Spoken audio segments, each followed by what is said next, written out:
Dhurandhar 2 revenge. എൻ്റെ പൊന്നോ, ഇജ്ജാതി പടം.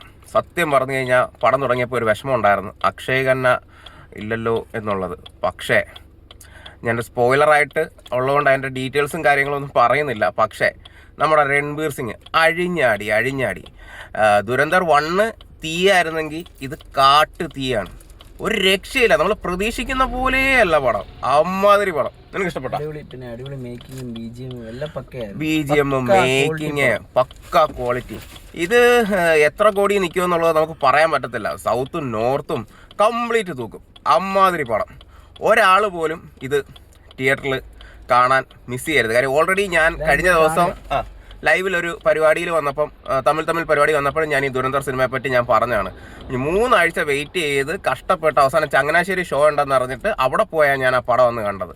അന്ന് എനിക്ക് കിട്ടിയ സാറ്റിസ്ഫാക്ഷൻ ആക്ച്വലി ഇന്നിപ്പം രാത്രി ഇങ്ങനൊരു സ്പെഷ്യൽ ഷോയ്ക്ക് പോയപ്പോഴത്തേക്ക് ഞാൻ ഒത്തിരി ഇതായിട്ട് വിചാരിച്ചു, അതായത് ഉറക്കം വരുമോ അല്ലെങ്കിൽ അങ്ങനെയൊക്കെ ഒത്തിരി ഇതുണ്ടായിരുന്നു. പക്ഷെ അങ്ങനെ ഒന്നും ഇല്ലായിരുന്നു. ആ പടം ഇപ്പോഴും കണ്ടില്ലേ, ആ ഒരു രാത്രി സമയം 2 മണി കഴിഞ്ഞുള്ള ടൈമാണ്. ആ പടത്തിൻ്റെ ഓരോ വിഷ്വൽസും മറ്റു കാര്യങ്ങളും എല്ലാം കണ്ണിലിരിക്കുന്നത്. അത് കാരണം ആ ഉറക്കമോ കാര്യങ്ങളോ ഒന്നും വരുന്നില്ല. അത്രയും അതിൻ്റെ ആ ഒരു എന്താ പറയുക, നമ്മുടെ സംസാരത്തിൽ നിന്ന് തന്നെ മനസ്സിലാവും ആ പടം എന്തായിരുന്നു എന്നുള്ളത്. സാധാരണ ഒത്തിരി പടങ്ങൾ ഇറങ്ങിയിട്ടുണ്ട്. 2ാം ഭാഗം വരുമ്പോഴത്തേക്ക് നമ്മൾ ഒത്തിരി വെയിറ്റ് ചെയ്യും, പക്ഷേ ഇറങ്ങി കഴിയുമ്പോഴത്തേക്ക് നിരാശപ്പെടുന്ന ഒത്തിരി സാഹചര്യം ഉണ്ടായിട്ടുണ്ട്. പക്ഷേ അതൊന്നുമല്ല, ഇത് വേറെ ലെവൽ തീയല്ല, കാട്ടുതീ. അപ്പം ഒരാൾ പോലും മിസ്സാക്കരുത്. അമ്മാതിരി പടമാണ്. 3 മണിക്കൂർ 55 മിനിറ്റ് ഈ പടം ഉണ്ടെന്നുള്ളത് സത്യം പറഞ്ഞു കഴിഞ്ഞാൽ ഒരു പോരായ്മയല്ല, ഒന്നുമല്ല. ഒരൊറ്റ സെക്കൻഡ് പോലും നമുക്ക് ലാഗോ ഒന്നും തോന്നത്തില്ല. നമുക്ക് എന്താ പറഞ്ഞാൽ ചില സീനുകളൊക്കെ എന്ന് പറഞ്ഞാൽ അന്യ റൊമാൻറ്റിഫിക്കേഷനാണ്. റൊമാൻറ്റിഫിക്കേഷന് മേലെന്തെങ്കിലും ഉണ്ടെങ്കിൽ അത് പറയേണ്ടി വരും. എന്തായാലും ഇമാതിരി ഒരു പടം, അതും ഈ പാതിരാത്രി വന്ന് കണ്ടത് അത്ര ഒരു എന്താ പറയാ 100 അല്ല 200% സാറ്റിസ്ഫാക്ഷൻ കിട്ടിയിട്ടുണ്ട്.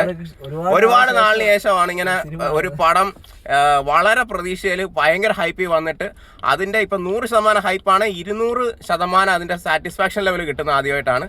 അപ്പം ഒരാൾ പോലും മിസ് ചെയ്യരുത്. ഉറപ്പായിട്ടും ദുരന്തർ 2 കാണണം. കൂടുതൽ ഡീറ്റെയിൽസ് ഞാൻ പറയുന്നില്ല, കാര്യം പറഞ്ഞു കഴിഞ്ഞു കഴിഞ്ഞാൽ എല്ലാം സ്പോയിലറായി പോവും.